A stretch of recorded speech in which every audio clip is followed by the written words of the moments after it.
Everybody, hello and welcome to Popcorn Culture. My name is Ben Carlin and I am your host. Here with me today is my brother Jay, who will be in every episode. Ben, can I just say that I think I was truly living that popcorn culture this weekend? You were living popcorn culture. I was living that popcorn culture. And by that you mean I always find there to be deep irony in the fact that when we started Super Carlin Brothers, it was meant to be a year-long conversation between brothers, and it became all about fandoms. Right. And when we started Popcorn Culture, it was supposed to be all about fandoms, and it became a year-long conversation between brothers. That is correct. Yeah. So pretty it's much like, how it happens. Basically, take any intentions we have, flip them. Flip them.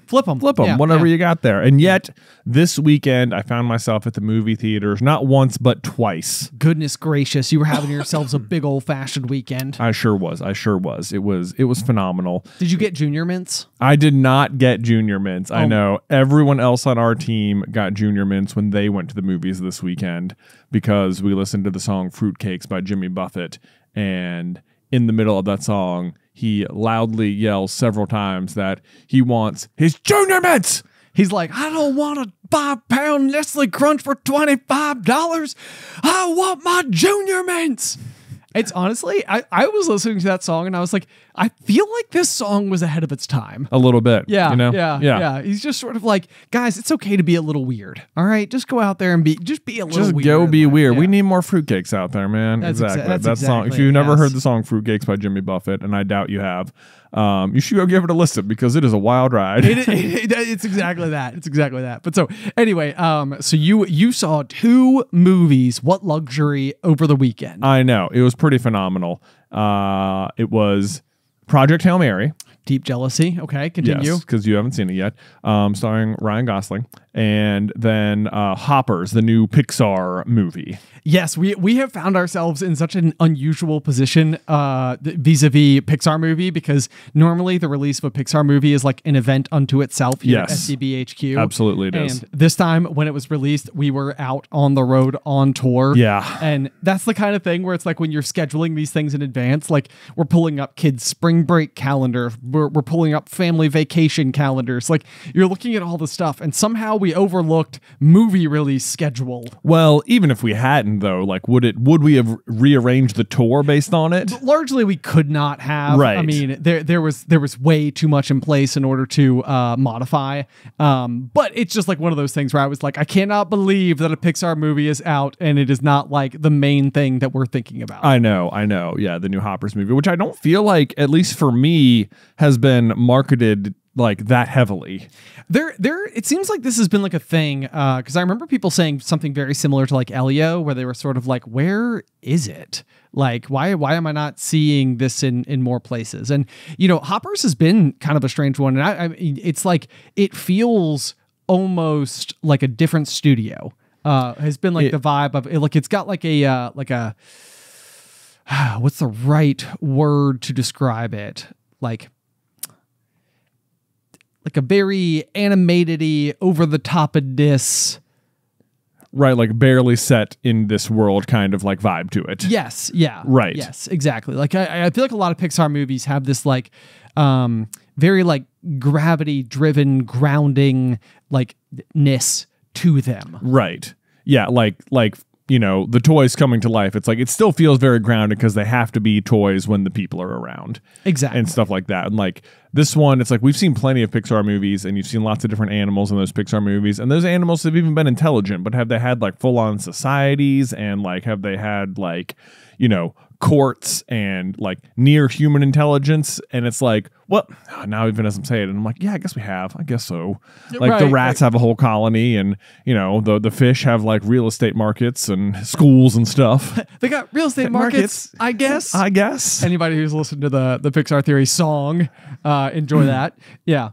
Yeah. But so I guess there's that. As I'm watching it, there were so many. Yeah. But like I, a Pixar content creator on the internet, did not come across much Pixar marketing for this movie. Okay, yes. So it'll be curious to see how it goes. The early reverberations that I've kind of like heard through the stratosphere, so to speak, have suggested good vibes. I thoroughly enjoyed it. Absolutely. I thought it was like very different, very creative. I mean, it like gets its message across. I feel like it's got a couple of underlying messages, which is, you know, big nature, we're all in this together kind of vibes. Kind of thing. Okay. But it also just has so many like Pixarian things in it where like anytime a new Pixar movie comes out, we're like, oh man, how are we going to fit it into the Pixar theory? And it's like, don't even have to try. It's like, it's so right there. It's so like they're almost like winking at the audience at this point. Really? You know, it's what it feels like. Especially there's like one scene at the end, especially where you're like, oh my goodness. And you're like starting to recount like a bunch of different isms from other movies in this one. Like there, it's like I said like, oh, you've never seen like, you know, like monarchies or like whatever or something with like the animals, but it's like, no, but you know what, when we watched Ants, there was like a queen and a princess and they had a crown, and it's like there is an ant with a crown in this movie, and it's like A Bug's Life, what I say, ants, in A Bug's Life, so it's like, oh my gosh, we have seen that before. And like even one of the like sentiments from one of the bugs is like that, like, you know, if we I think Hopper hilariously in A Bug's Life says like, if we let one of them stand up to us, we let all of them stand up to us. And this one's like, if they squish one of us, they squish all of us. And it's like, you almost word for word took that from A Bug's Life. No way. You know? Yeah. Which I feel like is like kind of a wink because it's the bug saying it, and that bug in that movie is called Hopper, and this movie is called Hoppers. Right. You know? Yes. Yeah, that feels like, especially in the world of Pixar, almost no mistake. No mistake. Like there is yet another like, you know, bear character in this movie. Oh my gosh, yes, I've seen. Okay, so in the trailers, I've seen the bear situation where it's like they're almost talking about like pond law. There's pond law. Yeah, where it's sort of like, it's like, well, you know, technically he got me, so I deserve to be eaten. Exactly. Like, yeah. There's pond law. Pond law's hilarious. But it ends up making sense. But yeah, like Pixar's fixation on bears is unbelievable. Yeah, you know, I no, it really is. It's crazy because like so much of the Pixar theory, like the hinge around which the entire thing operates is Boo from Monsters Inc.'s relationship with Sully. Right. And really, it's like, as far as childhood Boo is concerned, Sully is not but a bear. A not but giant bear. Yes. And so when you fast forward or reverse to the likes of Brave, and you've got like the witch who makes all these bear carvings specifically and has a carving of Sully over the door, it's sort of like, okay. Yeah, there's that. A lot of bear magic going also on. in Brave, there's the Mordu and like what's her name's mom, Merida's mom, who gets turned into a bear. Yes. In Turning Red, you've got characters turning into giant bears. Yes. You know, like they just love a bear over at Pixar for whatever reason. It's crazy. It's really like a weird thing that they keep orbiting. But you know, we've had like one of these conversations too. Lotso Huggin' Bear. Right. Yeah. He's back. He's back. Oh wait, he's back. He's not back. He's just like that. There's another bear. Oh yes. Yeah. But no, this was kind of like an interesting one. You know, over the course of tour, was we were doing like our meet and greet before one of the shows, and somebody came through and they're like, yeah, I think it said like my uncle worked on like Hogwarts Legacy, and he was like, those guys know who you are, like, right. And it was kind of like one of those things where it's like, I mean, sometimes you're like, well, surely, you know, that like that must happen, you know, like these people out there must be interested in the fandoms themselves. Like that must be like part of like what helps them in their creative process, right. And like, you know, thinks the way that the community thinks and all that type of stuff. But it's also kind of like, it's almost like wishful thinking, you know, it's like, right. Oh, like, you know, maybe they've paid attention, but then also it's like it feels to me like I put them in like in an echelon of their own, where it's like, these are people who have like almost like elevated above such fandom speculation, and all the things that we're doing come simply obvious to them. And I don't know, you know, it's like, but so the thought, like, as we continue to press forward, and the, you know, the prominence of the Pixar theory and the way in which people sort of like go into the film looking for these details, at least within our, you know, corner of the internet, right. or whatever. It's like, do they know? Do they know? Oh, they know. Yeah. They know about it. They have yeah. to. Yeah. I mean, people have asked them point blank if they know about it, and they know about it. And they're like, do you know how hard it would be to keep all that in check or whatever, blah, blah, blah, blah. And you're like, yeah, but you keep doing it. So, yeah, right. Yeah, exactly. like, I mean, it doesn't, like, no one's asking you to keep it in check, like, with like lots of very specific rules, just that, like, in general, you never seem to break any of like the grander, like, this is all loosely tied together rules, Right. Yes. And nothing was better than going into Elio, which was like going into like a different dimension entirely and sort of being like, oh boy, okay, so like maybe this is like an Onward type situation where it's like we're sort of on a different realm of existence than just simply Earth. That was a little reference. That there was, for you. yeah, I got it. Yeah.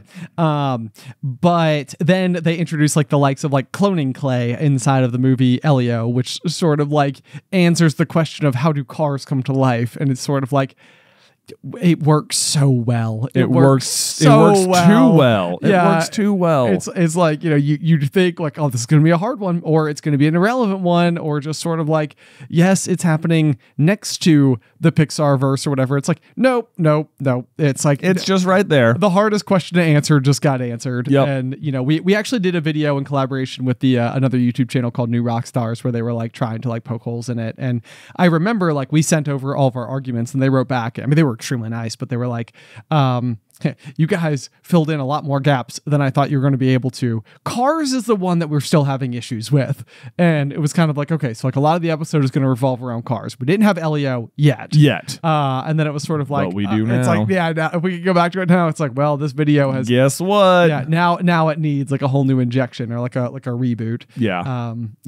To properly, continue the conversation. This one just felt like Hoppers. Like, if you haven't seen it, go see it. It's so good.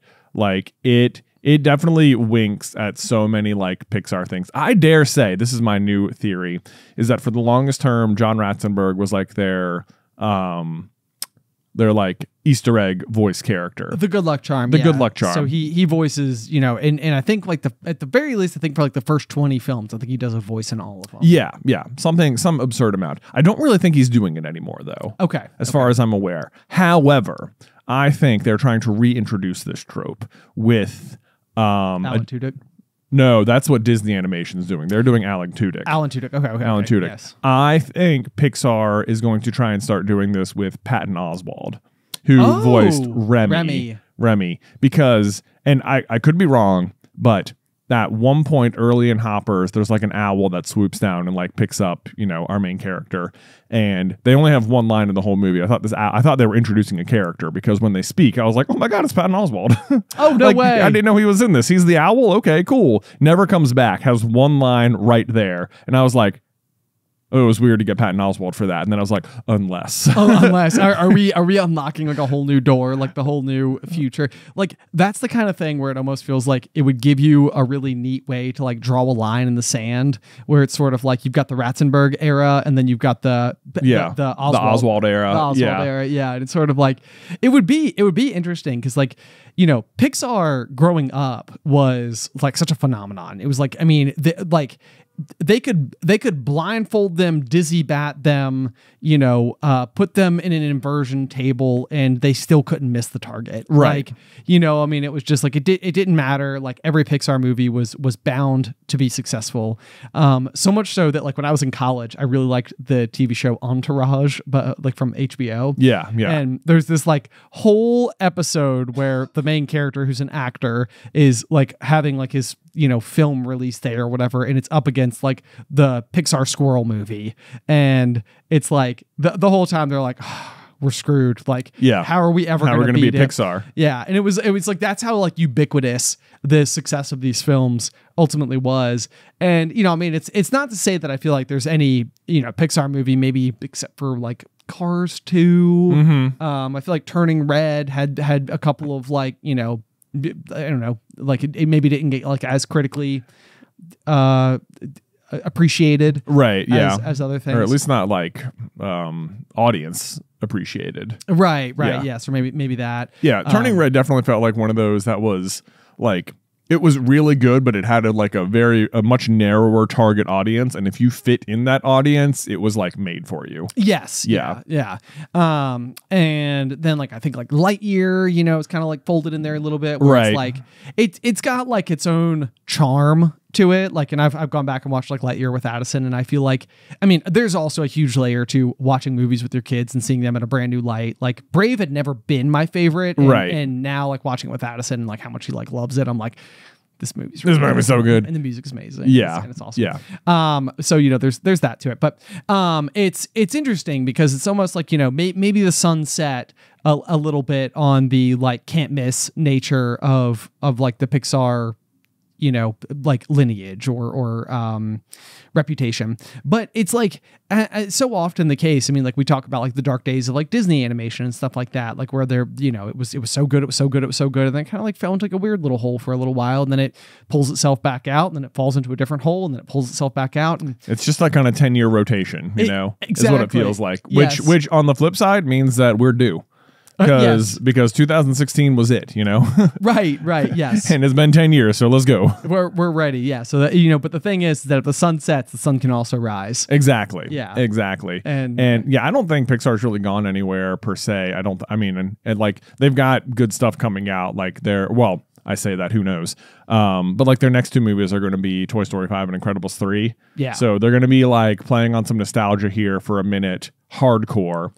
But in the meantime, their last two movies were Hopper and Elio, and those are both very original ones. They are. Yeah. Yes. Yeah. So that's kind of like the other thing too. Like sometimes you almost have to wonder like how, you know, when it comes down to it, like how few original stories exist in the world, or how can you like repackage them into a way that is like fun and delightful and right, you know, inspiring and like is age appropriate, you know, for at least a portion of the target audience, which is children. Right. You know, it's like there are some like major challenges there. And the Pixar trope forever was almost sort of like, what if toys had feelings? What if fish had feelings? What if cars had feelings? What if monsters in your closet had feelings? What if dinosaurs had feelings? Right. And, all that. Yeah. I mean, this is still very much like, what if beavers had feelings, you know? Sure.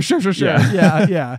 And so, I mean, I think always what like, I mean, I would never fail to, the funniest one is obviously then Inside Out comes out and it's like, what if feelings had feelings? What if feelings had feelings? Yeah, Yes. yeah. Yes.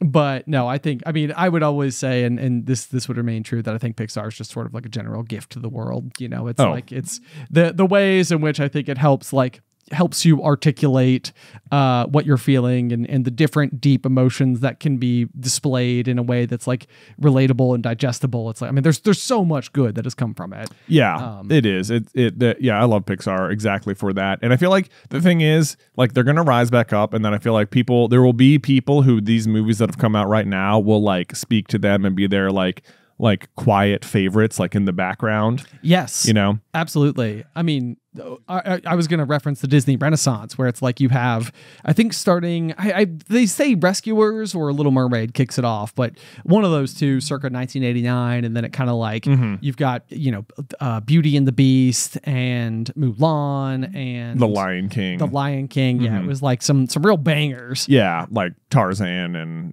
all the ones, you know, Aladdin. Yeah. Yes, Aladdin. Yep. But then, you know, there's sort of like the 1997 through 2006. Yeah, I think it starts with the movie Dinosaur, which was followed up by The Emperor's New Groove and kind of lasts through like, you know, what, Chicken Little and something about horses. Treasure Planet. Yeah, Treasure Planet and Lilo and Stitch. Brother Bear. And yeah, there's like a bunch of movies in there that people will tell you are like their hands down favorite Disney movie. They watched it a million times when they were growing up. I mean, it's also with Emperor's New Groove. It's also with Emperor's New Groove, exactly. And like, especially like millennials love the Emperor's New Groove. And if you go to Disney World, you are going to be buried in Stitch merchandise. Oh, like, yes. That came out that like Stitch was just this like sort of successful movie that came out and has had more longevity as toys than like anything else. Well, it is crazy. I remember going and seeing Lilo and Stitch in theaters, and the reason I remember this particular occasion is because the theater was completely empty other than like the three people I was with, and we ended up playing tag in the movie theater. Oh my gosh. I think I was like 13.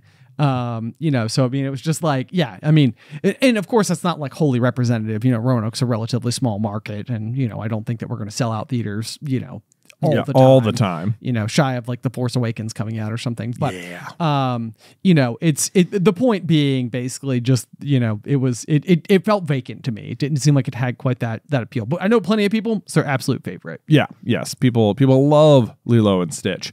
But so I suspect Disney is about to, what I think is going to happen is that in the next 10 years, they will rise to prominence again. And very likely it will be launched by a Disney princess movie, more or less. Okay. Like based on like a fairy tale that they just haven't done yet. Okay. You know, yeah, something in that vein, I'm sure is in the pipes. I don't think, if you look at like Walt Disney Animation right now, I don't even think they have released like what they're working on at the moment. Like they haven't announced it. That's unbelievable. You know, the next things are like, you know, the Pixar movies that are coming out. Okay. Yeah. So we're in a D23 year though. We are. Yeah. So I suspect some big announcements at D23. Yes, about the future of Disney animation. Right. Yeah. Right. That's got to be in the pipes. So yeah, I mean, it's you know, I think it's almost exciting because it's like the thing that you and I often talk about, in especially like given what our, you know, job is and like the things that we've covered aggressively throughout, you know, the various years or whatever, was going into the year 2019. And really when we started popcorn culture in the first place was because there was so much happening in the world of cinema. Right. There was so much to respond to and talk about and delve into. And it was almost like we got to the end of 2019 and like, you know, a lot of, I mean, obviously the pandemic is included in there. And that meant that like movie theaters were closed and a lot of stuff was direct to streaming. So like box office numbers are so confusing as to like how they go. We often refer to like the Encanto effect, which was almost like Encanto sort of like bombed at the box office, but is like beloved. Right. It had a huge resurgence when it hit streaming. Exactly. So, and if you go to the parks now, I mean, like Encanto is there. It is there. Yeah. I mean, they're building a part of Animal Kingdom to be specifically Encanto themed. Yes. Yeah. So it's like, you know,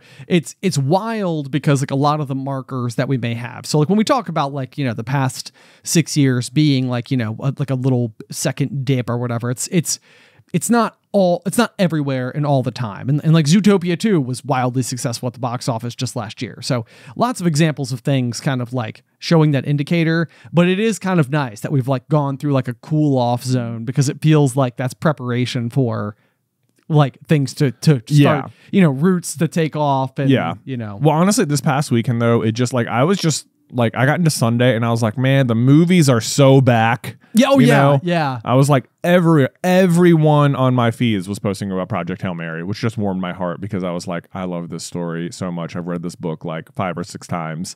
Like, I love Rocky. I love Grace. And just like the story is so good and it's like so unique. And then you're watching the movie and it's been done so well. And like I was like reading about it. There's no green screens in this movie. No way. No, for a movie about space, you know? This is the thing, and because I feel like we were talking about this a little bit in office, and Addison was sick over the weekend. We couldn't get babysitters because obviously that would just be like irresponsible or whatever. So we did not have the opportunity, Alice and I, to go and actually see it yet. We're hoping to one night this week. But I feel like the thing about something like Project Hail Mary versus like sometimes what you might get with like a superhero movie or something like that is like sometimes like battle sequences, you know, are going to take up like 15 to 20 minutes using special effects to make things like look flashy and cool, explosions, you know, like I think like Michael Bay probably gets a little bit of like a bad rep at times, or maybe not even a bad rep, just has the reputation for like things blow up. Go boom. And so sometimes it's sort of like you go into the theater and it's like what you're getting is that like, you know, it's not going to, I don't know. I mean, it's you're paying for different things with your movie ticket than necessarily just raw story alone. But when you put raw story as this key strength of the film, and then everything else just sort of like trickles down from that, it's like, it's easy to see where the people making it are like, we can't screw this up. This is such a phenomenal story that we don't need to rely on gags and tricks and like whatever. It's like, just let the story do its thing. Yeah. And this is actually like, it speaks to like a like a shower thought that I was having over the weekend. So you guys know, if you've listened to the show for a long time, that it's not uncommon for me to talk about like the Truman Show and how I'm sort of like, oh my God, I feel like I'm on it or whatever. Right. And so then I was thinking over the weekend, because with Project Hail Mary and the sheer amount of like my friends who are messaging me about it, like people out of the blue who I haven't talked to for a little while, just being like, oh, did you see it yet? Like, you know, it's like everybody kind of wants to know if everybody else is like having the experience of going to see it. Right. Which is, to me, is like such a great sign. But like we've been talking about Hail Mary on the pop for a while. Yeah. And to me, this is like one of those things where I was like, oh, it almost felt like we found this really cool book and it was like something we could like recommend to people. And like, you know, again, like we've had people write in and be like, oh my God, thank you for recommending, you know, Project Hail Mary. It's one of my favorite reads or whatever. And, you know, it's been cool to feel like we have introduced it to people. But then you see this widespread love for it. And it's almost like, we were not finding this like gem hidden under a rock. You know, we were just simply enjoying the thing that everyone was enjoying. Well, I think Project Hail Mary in particular has this like fun effect on the people who read it, which is that they want everyone they know to read it, but you also can't tell them anything about it. Yes. Which means like you can't be really loud on the internet other than like, please read it. You'll see why. Yes. You will gasp, you will laugh, you will cry. Like it's got everything. And it's such a great story. But so like I almost feel like there's like a Truman Show effect that is making me wonder whether or not like this is how good like marketing has gotten, to where like, because I remember growing up and like we got into like Pokemon cards or whatever, and in my mind I was like, oh, we were early adopters on the Pokemon card front, right. You know, and it's like it's almost the same thing with like Project Hail Mary. It's like it finds you find it, you feel like you have this like special relationship with it, but like it's almost like I wonder if everything is just so impervious that it's sort of like you will have your own unique experience of getting to it, but it's like the tendrils are so far out there that it's like they're going in every direction. They're kind of grabbing everybody like inside of like little niche areas. And so your little niche area, you're kind of like, oh, I found it in here. Like, right. It must be obscure. And then it's like, it's not. Right. Like, you know, and so the reason I say Truman Show effect is because in my mind, if you're on the Truman Show, and you got which Truman Show basically is that you are the center of a television show. Everybody is watching your life. That is the entertainment. The idea here, and I know I'm jumping all over the place, would almost be like the Labubu thing. Yeah. So it's Lisa from Blackpink. Blackpink. Yes. So huge K-pop band, featured a Labubu on like her bag or something. Yeah. And all of a sudden takes off. You know, so it's like you've got somebody who is not the center of like an actual Truman Show situation, but has so much fashion and style sway that just simply by them using it, it's like, oh, I want in on that. Right. You know, and it becomes a phenomenon. And so in my mind, if you are unknowingly inside of the Truman Show, if you get into a big book, or if you find a book that you really like and you start talking about it a lot on the show, it will inevitably become hugely popular because everybody is watching you.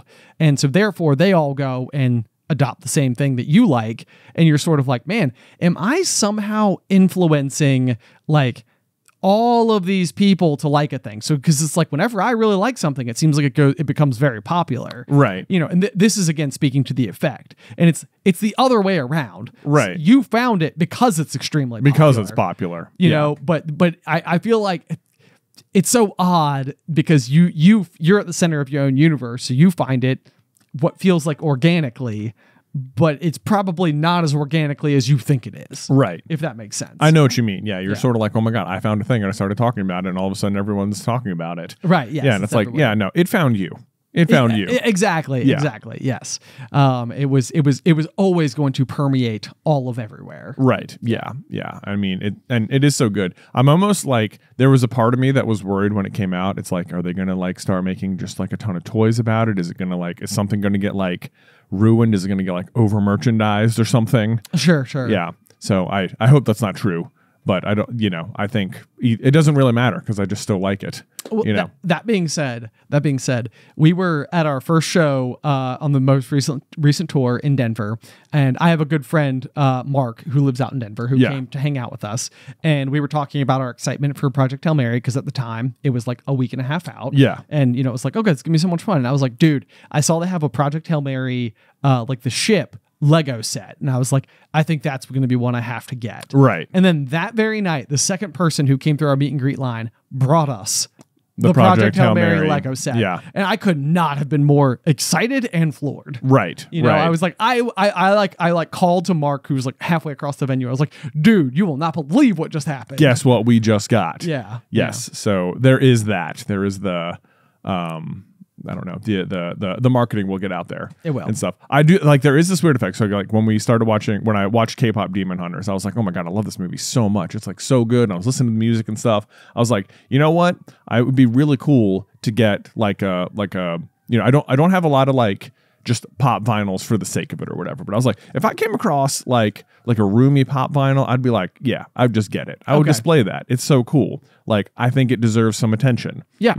And so I was like looking online, like sometimes when I go to play Pokemon, it's at this place called Star City Games, which is like a big card store here, especially for Magic the Gathering. But they have huge numbers of like pops in the store. Yeah, of so course. Every time I was there, I would just sort of like peruse and be like, okay, nothing here. And it like what really happened was like it was very much like a Grogu effect where they didn't realize what the merchandising was gonna like be. Like the Mandalorian came out, everyone wanted a Baby Yoda toy. They didn't have any available anywhere. What do? Yeah. How they didn't know that was gonna take off like hotcakes though. It was just simply the cutest thing we had ever seen. Right, exactly. Exact problem. So there's like all this like lack of K-pop Demon Hunter merch. And then like this past weekend, I think I was scrolling and sure enough, like across my Instagram feed came like pop vinyl, Funko Pop vinyl, like K-pop Demon Hunters. And like as soon as I found it like being advertised to me, I was like, I don't want it. Like if you could have found like it if I could have found it in the wild, or if I could have found it like before it like whilst I still felt like I was like in on it early or something, it would have felt cooler. Yes. And like as soon as it was like I don't know, marketed to me, I was like, it's kind of lost all of its appeal as a toy, not as a movie. Right. Yes. No, I understand. But as something I would buy. And I was like, man, that's so annoying because I wanted it. And I kept hoping to see it. And now that it's here, I don't want it. I don't understand what happened. What is this? Like, what is the psychological effect that has happened to my brain here? Right. Yes. Well, okay. So the other, because I think it's a very good example. But the other area where I feel like this is happening in huge force right now is something else that we've recently gotten into. And again, I feel like it fits the exact same mold, which is Formula One. Oh, yeah. Because it's like just here in the past couple of years, I feel like I got super into it. And then like next thing you know, there's like the Formula One movie and it's like nominated for like Oscars and stuff like that. It's got Brad Pitt in it. Yeah. And then next thing you know, like my favorite streaming platform right now, I think is just Apple because like it's got like so many good shows. So many good shows. And sure enough, now they've just recently added like a whole tab, which is just like, the main thing I was using like my like TV subscription for was basically watching F1. Right. And now all of a sudden they've just got like a whole tab on there that's like all of the coverage for Formula One. And it's like, wow, this is wild, but like at the same rate, when you think about it, it's like Netflix has a TV show called Drive to Survive, which is like digging into like all the subplots from each season. And it's been out since like 2018 or something like that. Yeah. So it's like been there for a while. It's been there for a while. And like, I know that like my, like Alice's sister, my sister-in-law has been a fan of F1 since like the early 2000s or something. So when Drive to Survive came out, she was like, oh my gosh, like all these people coming on board all of a sudden to this thing we've all liked, us true fans have all liked for so long.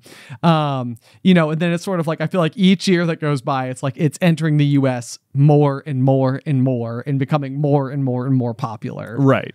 Rapidly. Like there's Lego sets everywhere, not like, obscure off the wall, like, front and center. It's front like and center. Yeah. It's like, okay, people are into this. People are indeed into it. Yeah. I think it is going a lot. Even just this past weekend, I saw people walking around in like at the same, where was I? Maybe it was at the movie theaters. I just saw people walking around in like Red Bull F1 racing shirts, and then like across the movie theater in like Ferrari racing shirts. It's just and I was just like, unbelievable, I was like, well, there you go. You just would not have seen this like just not long ago at all. I know, yeah. Yeah. I mean, like to me, it was like one of these sports like I would hear people talk about, and I'm like, it's too complicated for me to understand. And Yeah. I mean, sure, there certainly are plenty of layers Now to it. the question is what we're saying true, or just now that we're on the inside, it's so much more obvious? Well, You know, are we a victim of our own echo chamber all of a sudden? it's the Bader-Meinhof effect for sure. Right. Like, you know, if you've ever bought like a new to you vehicle in any capacity, what you will very quickly realize is that vehicle, which you've never noticed out on the road before, you will start to see everywhere. Right. I remember like when you got like your Nissan Juke. Yeah. Once upon a time, it was sort of like I was like, oh yeah, it's kind of like a new different car. I feel like there was like a Super Bowl commercial that was like really cool, like with the introduction of it. And then once you started driving it, I was like, wow, there's another one. There's another one. It's like, Yeah, they were out there. yeah. And so it is interesting how that can happen. And you know, if you don't drive a Nissan Juke or you never really paid it proper attention, you probably don't see them. You probably don't everywhere. notice it that much. Yeah. Right. They just drive right on by you. No big deal. Yeah. So, or, you know, you see like a cult classic movie and then you start to see the references for it. Or, gosh, what else happens with this? You learn a new word. Yeah. So whenever Often- you learn a new word and suddenly it's everywhere. Yes. I just earlier today, I was using the word arduous and I was trying to spell it like over and over and over again. And I kept using a G, like arduous. Oh. And it's like arduous. Arduous. Yeah. Yeah. Think what a word. What a word. You know, but now It has an arduous spelling to it. it has an arduous spelling to it. I was like, I feel like arduous is going to start showing up. Yeah, it might. Yeah. Yeah. Mm-hmm. Yeah. So look at us learning vocab. Learning vocab on the fly, on the pop, man. Yeah. Yeah. It's good stuff. Yep. All right. You want to do a little transition? Sure. Okay, Jay, here's my thing lately. So you said you had a big like popcorn culture weekend. I did. Yeah.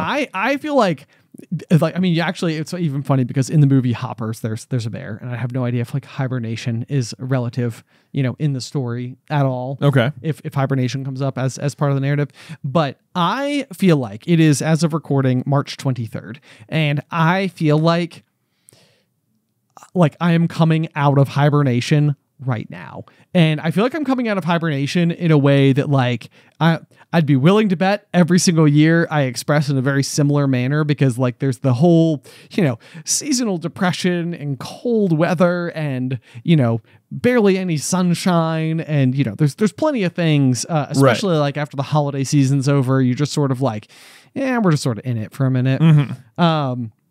But I feel like this past weekend, you know, there was reason to like mow the yard, Right. You know, like the inaugural mow of the season. You did it. Yeah, got out there. I feel like I'm starting to think like we bought the dock at the lake. Yeah. But we closed on that on like, I can't remember, you know, like end of September. Right. Which meant that like we had like one still lingering warm weekend the following weekend after we purchased it. We all went down there. You and I sort of like did an obligatory jump into the water. Right. It was cold. It was tolerable enough to say we jumped in. Right.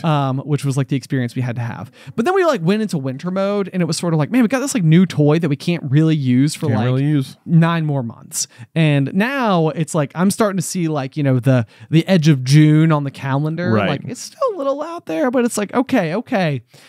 I'm starting to get excited about We this coming again. for you. The boat is going to be back in motion. I'm like out there pulling weeds out of my raised bed gardens to, you know, start getting ready to do my first planting of the season. I'm like, I'm wanting to like uncover the grill, bust out the smoker, like, you know, all the like seasonal like warm weather activities. Like we walked from our house to like an ice cream shop over the weekend to like get like an ice cream cone with Addison. Yeah. You know, I mean, it was just like, okay.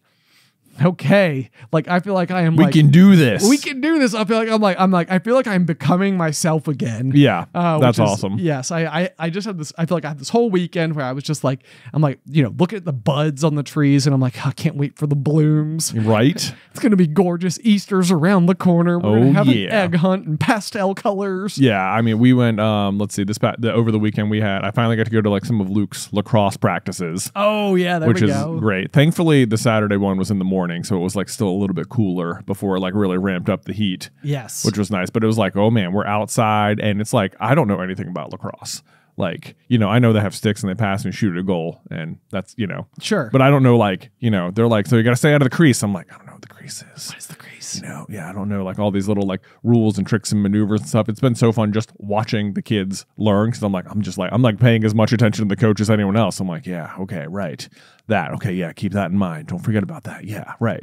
Right. Yes. It's always so fun, like when you like enter a new sport, because you're just like soaking it all up, and it's so funny how you get like the basic fundamentals of the game down, and you're sort of like, I got this. I got this. it, Man. And then it's the classic like Dunning-Kruger thing, where it's like most people probably off the cuff, especially with the sport like lacrosse, probably don't know the rules of lacrosse, or like what an expected score at the end of the game of lacrosse might be. Oh yeah. You know, and like, I feel like I'm not gonna know either, because like it, you know, watching them practice, I'm like, yeah, the score could be like 17-15, or it could be like 1-2. You know, sure. Who knows? Right. Yes. Right? Exactly. It's like, you know, and so it's kind of like you'll learn more than the average person knows rather quickly. And then I feel like then you drop right back down, and you're sort of like, okay, now I got to like learn tactics, right, and like specific skills, and, you know, right. like you're going to start like pulling all those extra little bits of knowledge. Oh yeah. There's like so many little like nuances to it. Like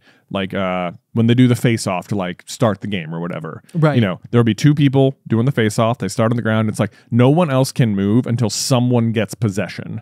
Like that's like, oh, that's interesting. I didn't know that, you know? Yes. It's not like everyone rushes in and it's like this immediate scrum. It's like everyone has to wait for one of those two to win it. Okay. You know, that's the thing. But there are things that just like I appreciate about the coaching aspect of this so far that like, okay, let me know. So like there is something so satisfying about the coach being like, everyone take a lap, and just watching them run. Oh, and you're yes. just like, you're like, yes, make them run. Do it. Exactly. Good.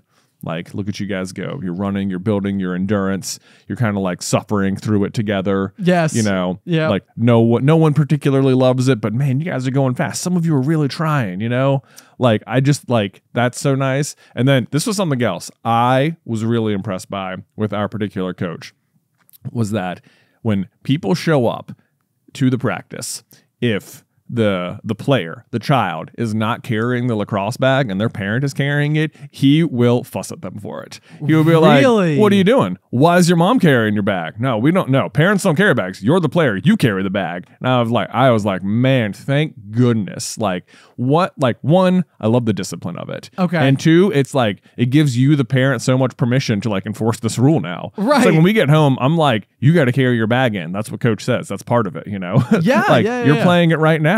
And it's like, yeah, it's like he doesn't want to for sure, but I'm like, he's gonna fuss at you if you don't do it. You know, if we show up and I'm carrying the bag, you're gonna have to like run or something, you know? Right. And, no, I mean, yeah. I think especially with sports though, it's like them taking a measure of like ownership over like the activity itself, right? You know, because it's like it could be so easy for like a parent to sign you up for an activity, and you're like, it's like, hey, you got practice tonight. It's like, I don't want to go to practice, you know, or like whatever. Right. This is sort of like, it's like, no, this is your sport. This is your sport. You got to do it.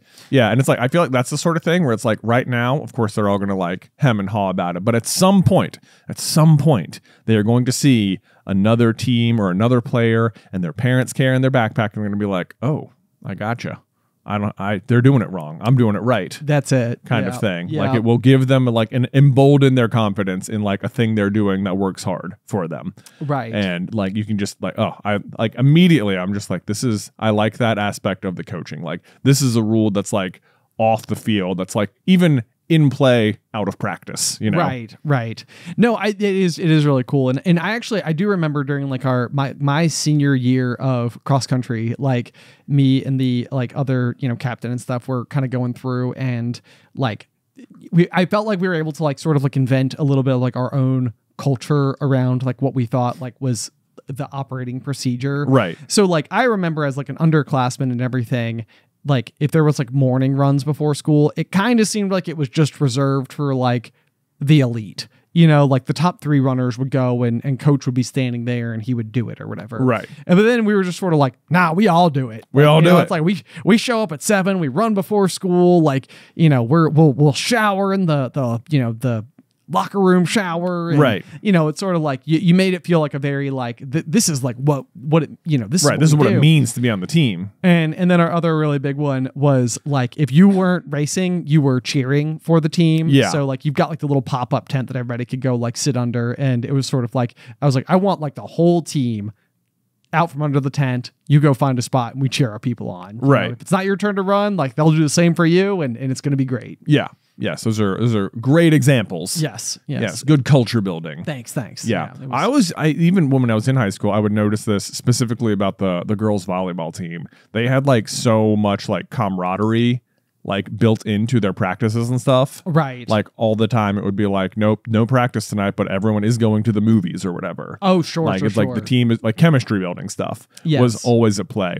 And it stood out to me because the girls volleyball when we were in high school was like they were like state champions like almost every year. Yeah, like multiple times. Yeah, like clearly part of like this part of it was also there's like all these intangible parts that like end up paying off.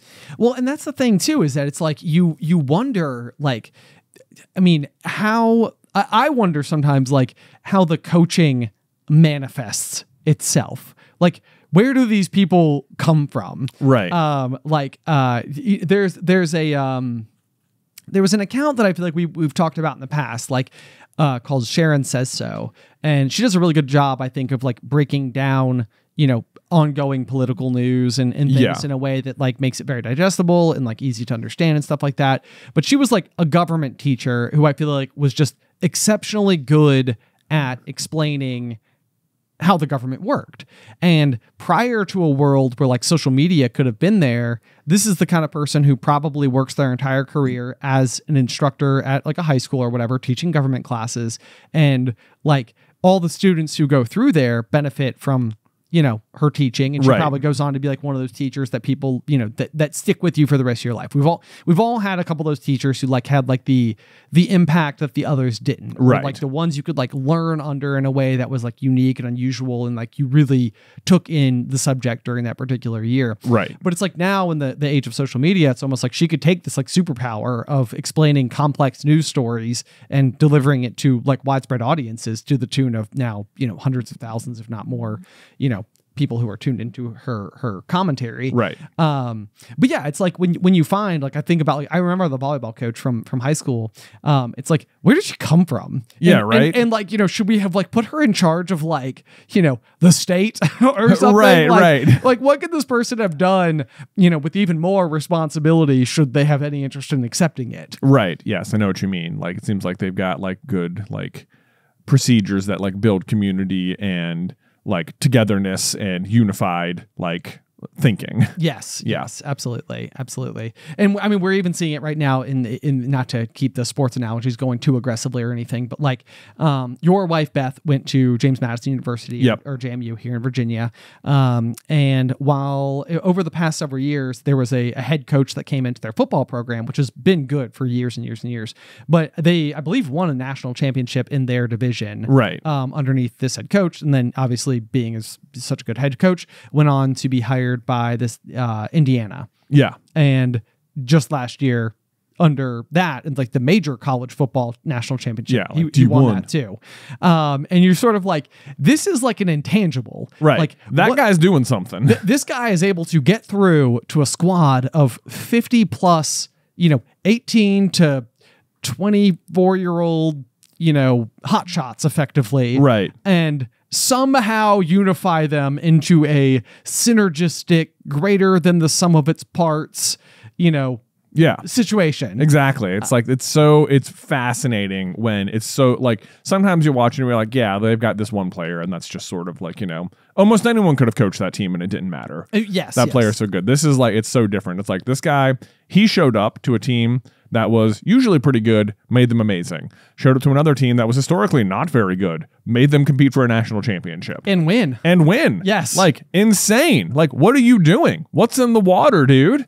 You know? I know. It's like you just desperately want to know like how it works. Yeah. Because it is the kind of thing where it's like, you know, it makes you think that like under the proper circumstances, the right leader can just absolutely invigorate the people, right, towards goodness, right, like it's just, oh man. Yeah. Well, so if I go back to Luke's here, we were chatting with the wife of the coach during practice, and we were like, oh yeah, so did like he play lacrosse growing up? She was like, nope, didn't play lacrosse, didn't play any team sports.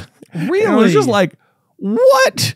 Like, are you crazy? Like, seriously? Because he's so positive and so like knows all the skills and rules and know-how and like I mean, at least for teaching, entry-level lacrosse players, like lots of tips and tricks and like stuff. And it's like, you never even played on a team sport, When you said the thing about the bags, I was like, this is clearly somebody who's played like collegiate lacrosse, and like this was like a coach rule, and it's like that culture is just falling down the ladder. Oh no, I learned the origin of that rule was that like in a previous season they were at a tournament, and after a game there was like a bunch of the players like left their bags, and him and his wife ended up like each carrying 7 bags each, like back to the van or something. And he was like, "Oh, we're fixing that. That's not happening. That's not happening on my team again." Yeah. Wow. Yeah. So I thought that was funny. That is very funny. Yeah. To get the origination point for that. So then on the flip side of this, 'cause like one of the things that, again, going back to cross country days, was like, I remember I started running as an 8th grader, and I was just a wee little lad. Mm-hmm. And like, because I think that my senior year of cross country, if I remember correctly, I was 6 feet tall and weighed 135 pounds. So that was me at 18. Right. So me at like 13, 14, was like a little dude.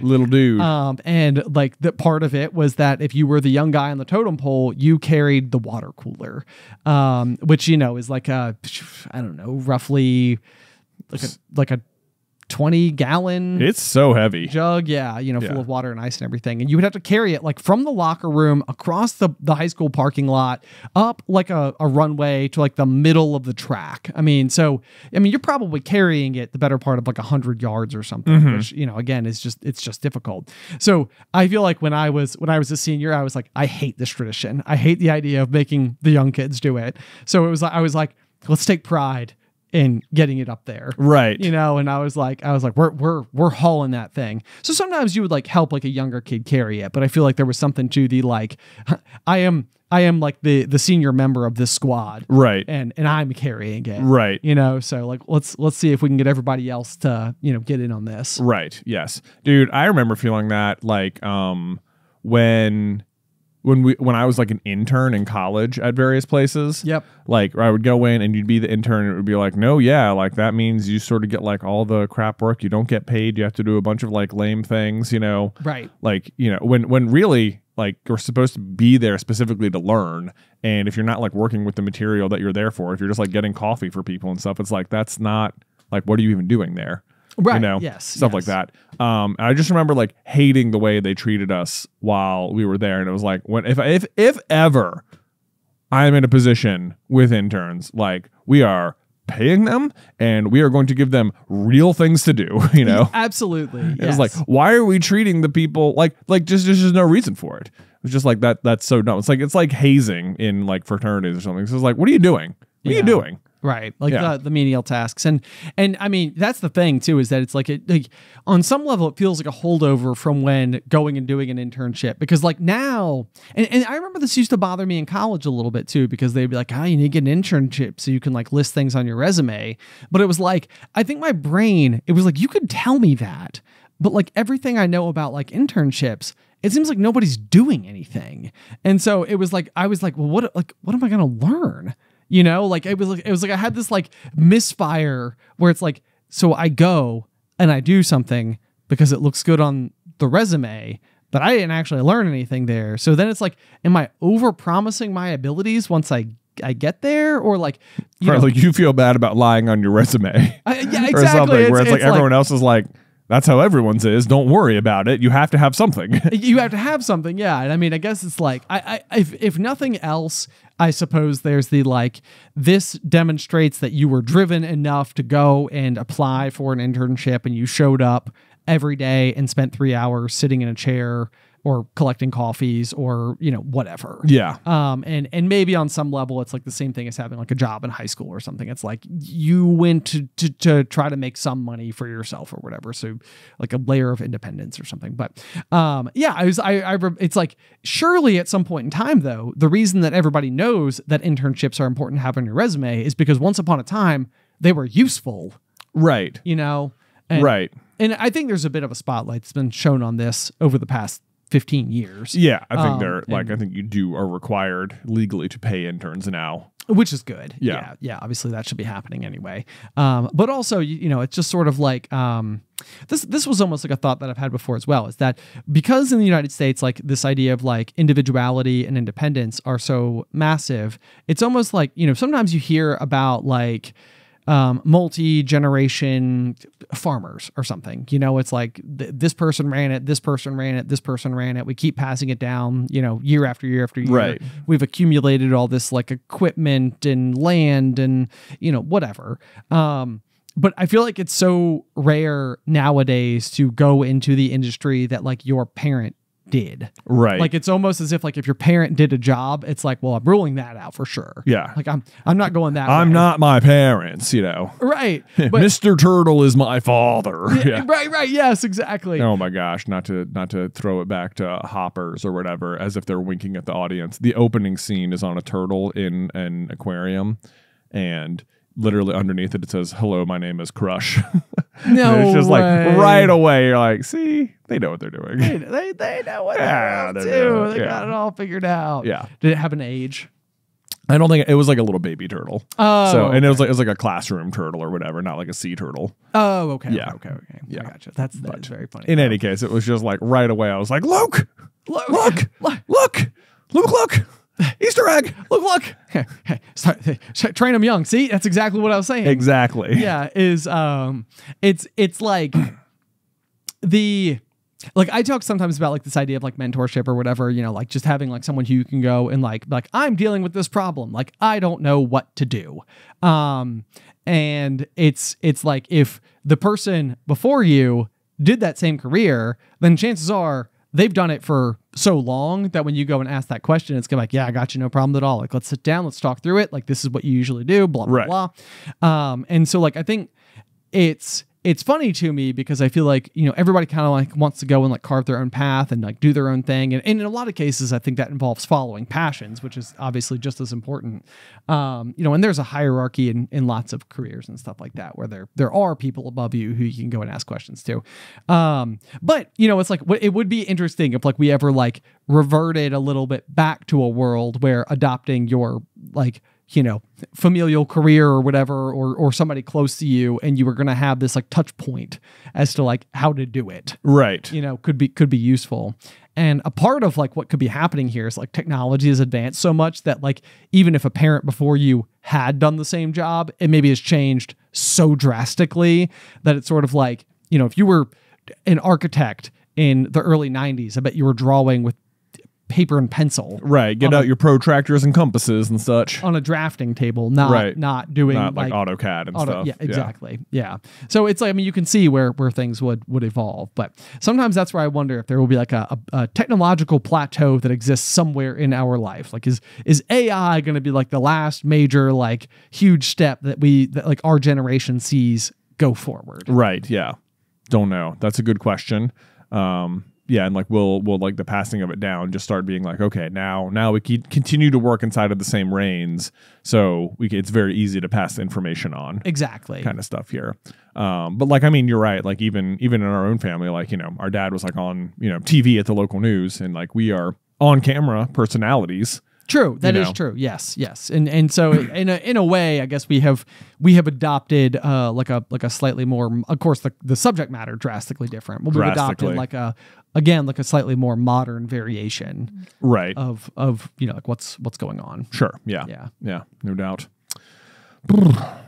Transition.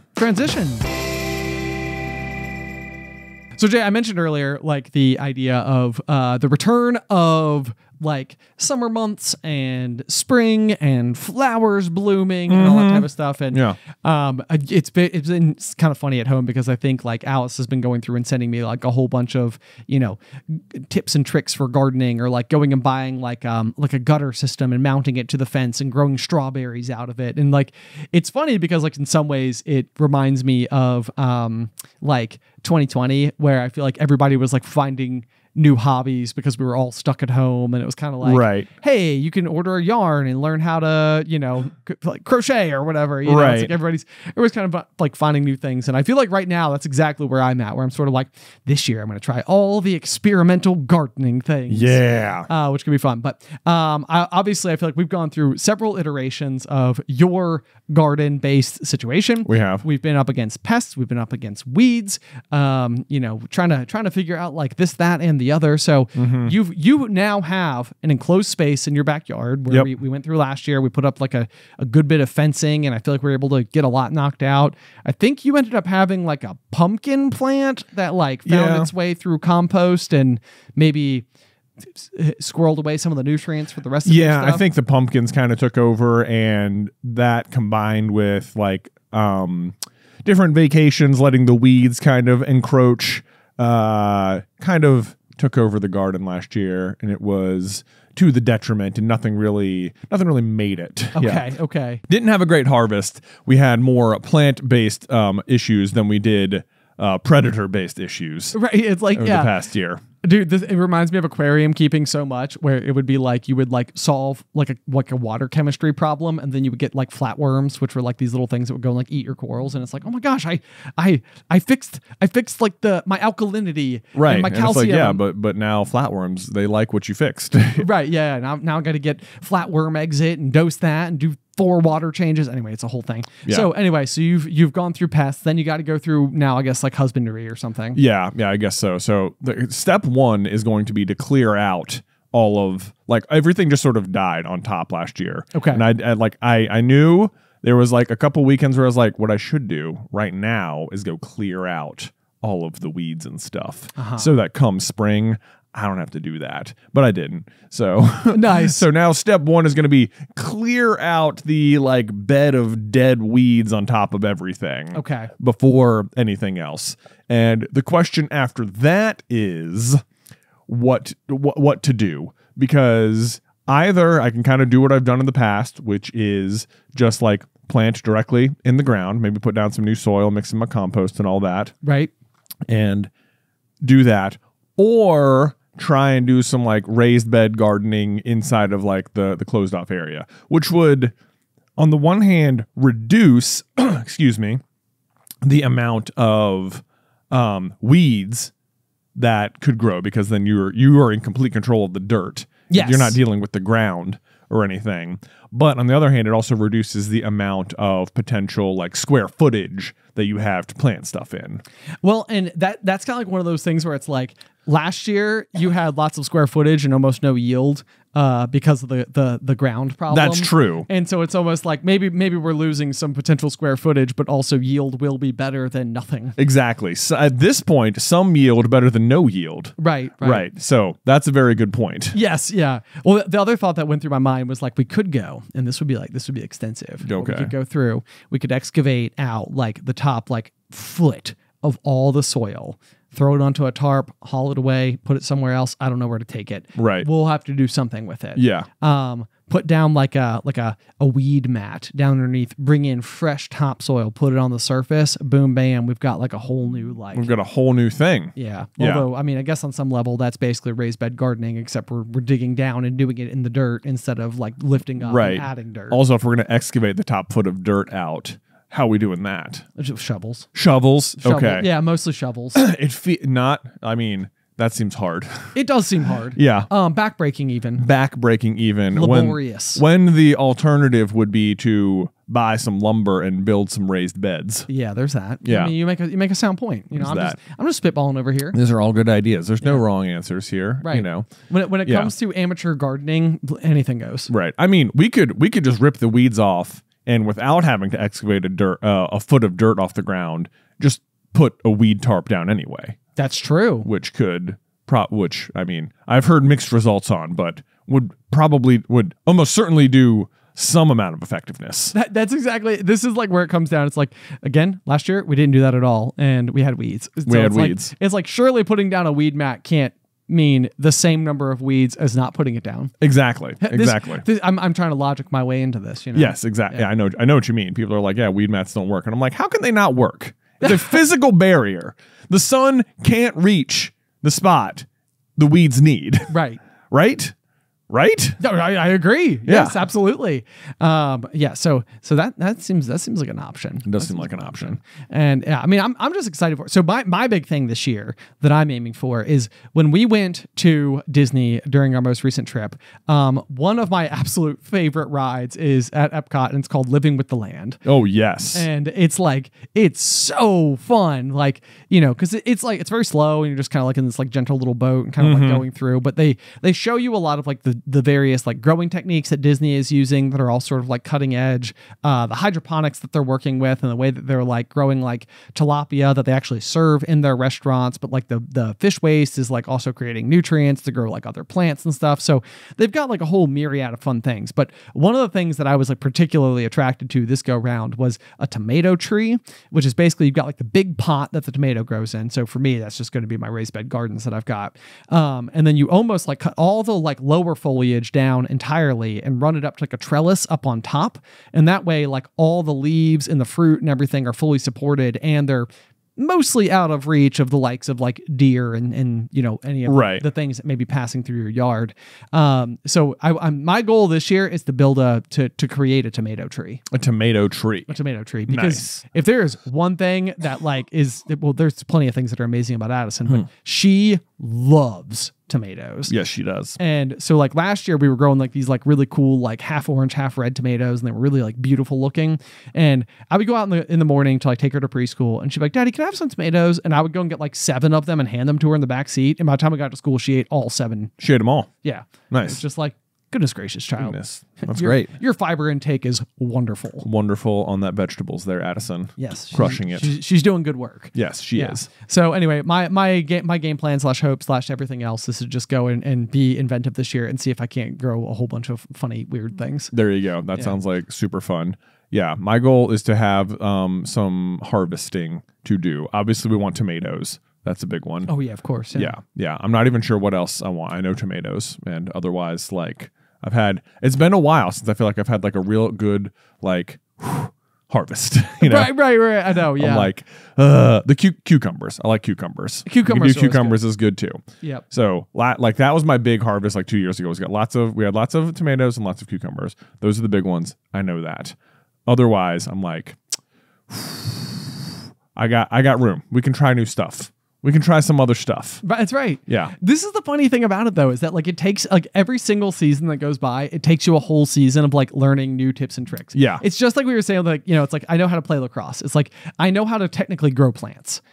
Growing plants well, or learning the strategies, or how to do it, like, you know, what you're supposed to prune, not prune, you know, like all that type of stuff. It's like every single year you get a little bit better at it. And it's like, I can see where like eventually like people go and compete in like, I grew the finest looking tomato in all of Roanoke County. Right. You know, judge it, people at the farmer's market fair. Yeah.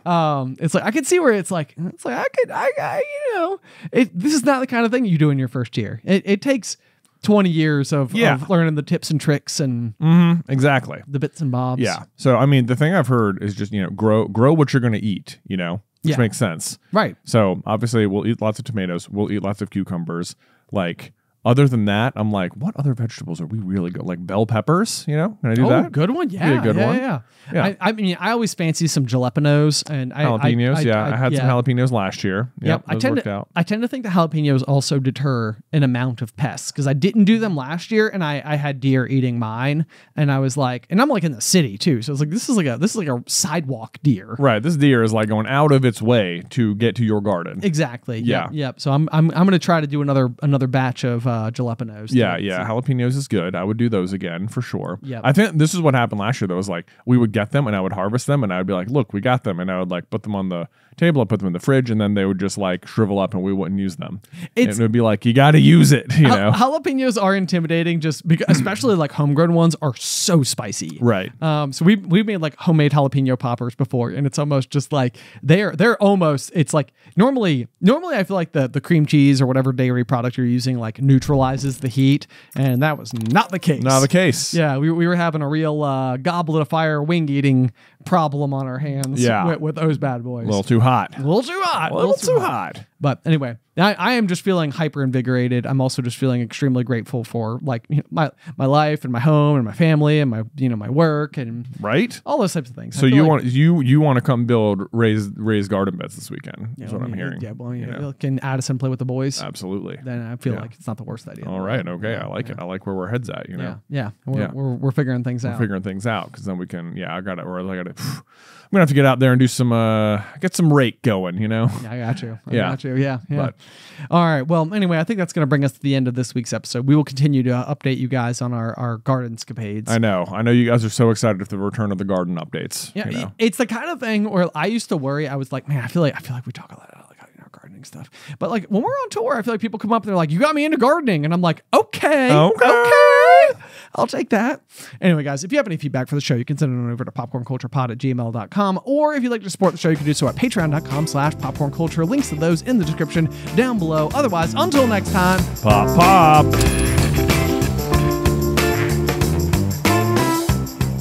Today's episode was edited by Isybelle Christley. Vaishon Brandon does our art. Catherine Stein is our production manager, and the show is hosted by me and Jonathan Carlin.